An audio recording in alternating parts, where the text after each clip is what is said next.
안녕하세요. 오늘은 이순신 평전 세 번째 이야기를 나눠보도록 하겠습니다.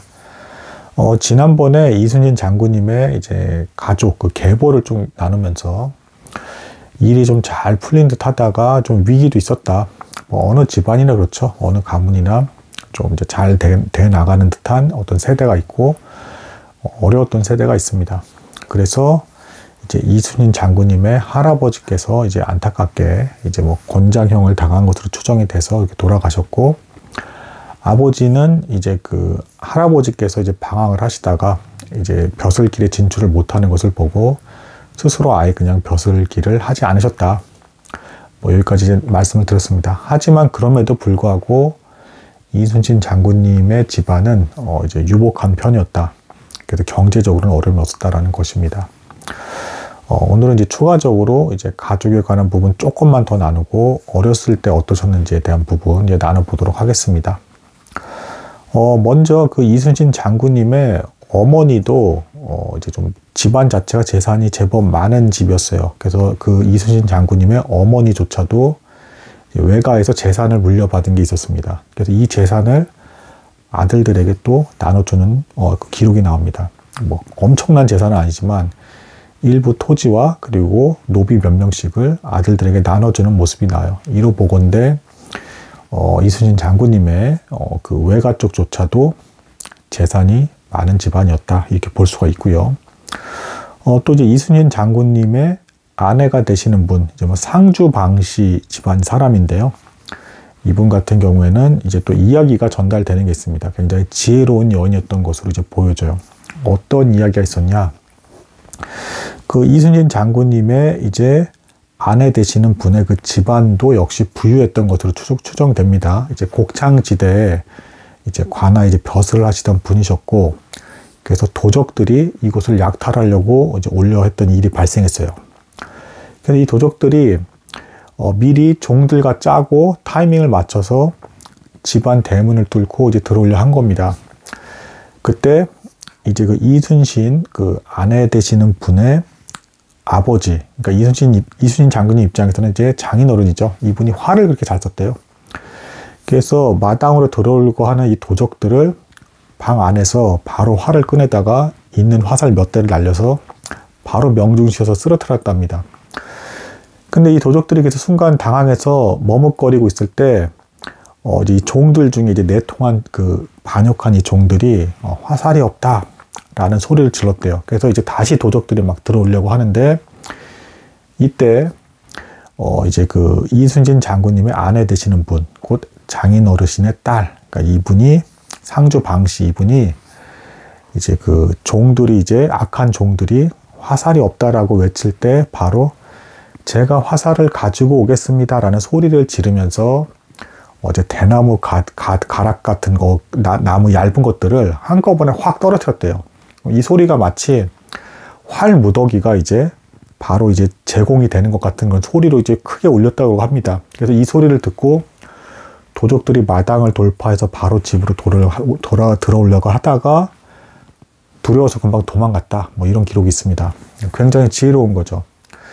그러니까 이제 그 장인 어르신, 이순신 장군님의 장인 어르신께서 활을 굉장히 잘 쏘는데, 활이 떨어진 상황에서 활이 있는 것처럼 소리를 내서 속인 겁니다. 이렇게 이순신 장군님의 아내 역시도 지혜로운 분으로 이제 보여진다. 그러니까 집안 자체는 역시 좋았다라는 것입니다. 어렸을 때도요, 저는 그 뭐죠, 불멸의 이순신이라든가 기타 다른 드라마를 구체적으로 본 일은 없지만, 드라마에서 대체로 뭐 이순신 장군님의 어린 그 모습에 대해서 이제 집안이 너무 내려앉아서 뭔가 의기소침해있고 소극적이고, 그러면서 또 속으로는 내성적인 성격 가운데 큰 뜻을 품고 있고, 뭐 이런 식으로 묘사했다. 뭐 이제 그렇게 이제 책에도 나와 있는데, 그게 사실은 아니라고 이제 분명하게 쐐기를 받고 있습니다. 무슨 얘기냐면, 일단 성격 자체에 대한 기록도 자유분방하고 어딘가에 억눌리는 일이 없었다. 마음대로 하고 다니셨다라는 겁니다. 지역에 유지였기 때문에 어디 눈치를 살필 필요가 없었다는 의미이기도 해요. 그래서 실제로 뭐 이런 기록도 있어요. 그 소년 때 노르실 때 이제 남자아이들 놀 때 옛날에 어떻게 놀았습니까? 대부분 전쟁 놀이 하면서 놀았죠. 그래서 진법 같은 것을 막 이제 실제로 아이들 세워보고 이렇게 하면서 막 노는 놀이를 할 때 그 근처를 지나가던 어른이 방해가 되면 심지어는 어른에게조차도 물론 장난감 활이긴 하지만 그걸 쏴서 날렸다라고 합니다. 그래서 어른들이 피해갔다라는 뭐 이런 얘기가 있어요. 그리고 굉장히 리더십도 강하고 이제 그 모험심도 강해가지고 알아서 이순신 장군님 중심으로 해서 아이들이 다 몰렸다라고 합니다. 그러니까 전혀 뭐 집안이 뭐 너무 내려앉아서 힘들었고 거기서 의기소침한 중에 조심스럽게 이렇게 내성적인 성격으로 다가간 게 아니고 어렸을 적에는 유복한 가정 환경에 교육도 잘 받으셨고 하고 싶은 거는 다 하고 사셨다. 그러니까 이순신 장군님의 어린 시절은 그래도 이제 평안했다. 뭐 이렇게 말씀드릴 수가 있는 것입니다. 또 이제 추가로 좀 더 놀랄 만한 기록이 있는데요. 이제 어떤 기록이 있냐면 참외밭을 이제 지나가고 계셨는데 그 참외밭을 이제 관리하고 있는 이제 백성에게 참외를 좀 달라라고 했다라고 하십니다. 달라라고 하는 것 자체가 좀 약간 좀 상식적으로 그렇죠. 근데 아무튼 근데 이거 거절했대요. 이거 거절했더니 어떤 일이 발생을 했냐. 곧바로 집으로 가셔서 말을 타고 오셔서 그 참외밭을 짓밟고 가셨다라는 엄청난 일이죠. 근데 이제 여기서도 이제 딱 그 배경이 느껴집니다. 이때 조선시대 때 집에 가서 말을 타고 소년이 나올 수 있다는 거는 일종의 자가용을 몰고 나온 거랑 똑같아요. 오늘날이랑 비교를 하면. 가정이 율법했다라는 것이고 참외밭을 짓밟고 간 그 일에 대해서 이 당한 백성이 안갚음을 했다라는 기록이 없습니다. 그리고 다음에 이제 지나갈 때는 알아서 달라고 하지도 않았는데도 참외를 바쳤다라는 얘기가 나와요. 그게 뭡니까? 어렸을 적에는 이순신 장군님께서 좀 말갈량의 기질에 제멋대로였다 이렇게 뭐 추측이 된다라는 것입니다.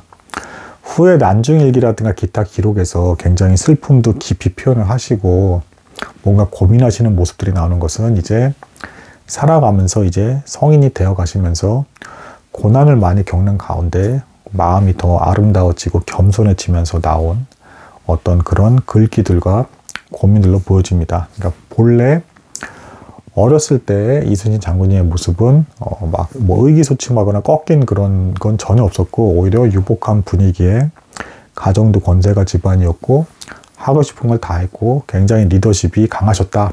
그래서 아이들이 알아서 붙어서 따라다니면서 이순신 장군님을 추종했다. 어렸을 때부터. 그러니까 장군으로서의 기질이 있었다라는 것입니다. 좀 이제 의외이긴 하지만 저는 오히려 이런 내용이 더 좋았던 것 같습니다. 내내 이순신 장군님의 인생을 너무 고난으로만 묘사하는 건 너무 슬픈 것 같고요. 사람의 인생이 거의 다가 그렇죠. 뭐 좋았던 시절이 있고 힘든 시절이 있고 하는 게 일반적인 거기도 하니까 그래서 어렸을 때 잘 지냈다라는 내용이 왠지 저는 좋게 들렸습니다. 오늘 여기까지 하도록 하겠습니다. 감사합니다.